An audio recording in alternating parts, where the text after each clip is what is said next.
এখন কিন্তু বিকাশ থেকে সরাসরি টাকা নগদে পাঠানো যায়। সো আপনি কিভাবে পাঠাতে পারেন আজকের ভিডিওতে সেই প্রসেসটা আপনাদেরকে একদম প্র্যাকটিক্যালি দেখাবো। তাহলে চলুন শুরু করি।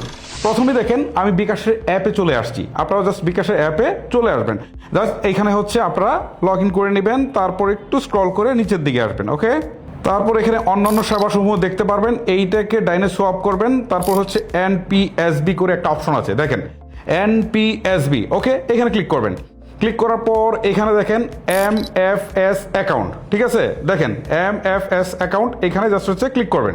এখন দেখেন এমএফএস অ্যাকাউন্ট যোগ করুন, এখানে ক্লিক করবেন। ক্লিক করার পর এখন এখান থেকে তিনটা অপশন দেখাচ্ছে, একটা হচ্ছে ট্যাপ, একটা হচ্ছে রকেট, একটা হচ্ছে নগদ। সো আমরা নগদের টাকা পাঠানোর বিষয়টা দেখাচ্ছি। সো আমরা নগদের উপরে ক্লিক করছি।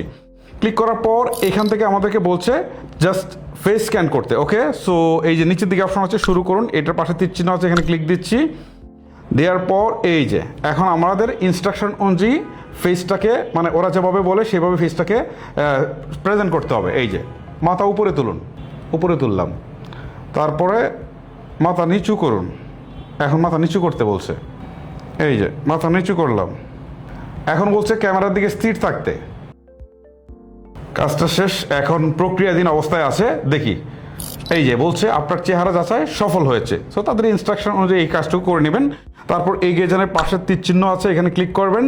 এখন এমএফএস অ্যাকাউন্ট, আপনি যে নাম্বারে টাকাটা পাঠাতে যাচ্ছেন, ঠিক আছে, সেই নাম্বারটা এখানে যুক্ত করে দিবেন। ঠিক আছে, আমি এখান থেকে একটা নাম্বার দিয়ে দিচ্ছি। ওকে, দিয়ে দিলাম। এখন এখানে বলছে টাইটেল দিতে, ঠিক আছে।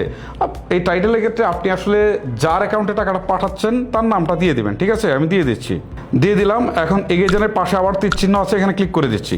এখন পিন নাম্বার চাচ্ছে। ওকে, আমি জাস্ট হচ্ছে পিন নাম্বারটা দিয়ে দিচ্ছি। এটা হচ্ছে আমার বিকাশের পিন নাম্বার। পিন নাম্বার দেওয়া শেষ। পিন কনফার্ম করানোর পাশে তীর চিহ্ন আছে, এখানে ক্লিক করে দিচ্ছি। এখন জাস্ট এইখানে একটু ট্র্যাপ করে ধরে রাখবো, একটুক্ষণ ধরে রাখবো। ঠিক আছে, এখান থেকে বলছে এমএফএস অ্যাকাউন্ট সফল হয়েছে।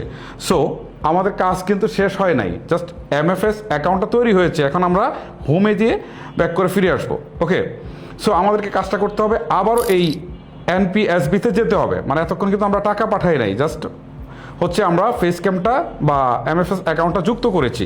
এখন আবার হচ্ছে এমএফএস অ্যাকাউন্ট, এখানে যাব। এই যে দেখেন এতক্ষণ যেটা আমি যুক্ত করেছি, জাস্ট এইটা এখানে আসছে, দিলাম। এখন আমি কত টাকা পাঠাবো? 300 টাকা সর্বনিম্ন পাঠানো যাবে। ঠিক আছে, আমি 300ই দিলাম। আচ্ছা, 500 দিই, 500 দিলাম। এগেজনের পাশে তীর চিহ্ন আছে, এখানে ক্লিক করলাম। এখন আবার হচ্ছে বিকাশের পিন নাম্বারটা আমি দিয়ে দিচ্ছি, দিয়ে পিন কনফার্ম করণে ক্লিক করছি, আবার ট্যাপ করে ধরে রাখছি।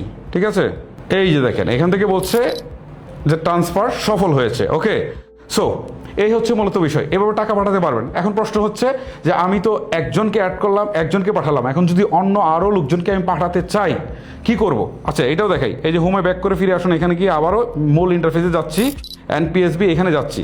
ঠিক আছে, তো যাওয়ার পর এই যে এমএফএস অ্যাকাউন্ট এখানে যদি দেই তাহলে আমি ওইটাই দেখতে পারবো। তারপর হচ্ছে এমএফএস অ্যাকাউন্ট যোগ করুন, এখানে দিয়ে আবার আগের মতো হচ্ছে আবার নগদে দিব। দেওয়ার পর আবার হচ্ছে ফেস ক্যাম দিয়ে যাচাই করব, তারপর হচ্ছে আবার অ্যাকাউন্টটা যুক্ত করব।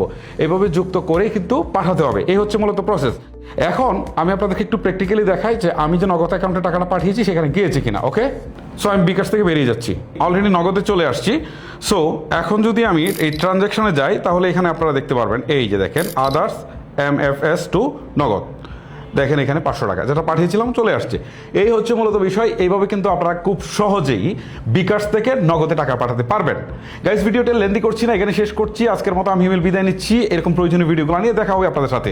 সো আমি আপনাদেরকে বলবো আমাদের চ্যানেলটিকে সাবস্ক্রাইব অথবা পেজটিকে ফলো করে রাখবেন। আল্লাহ হাফেজ।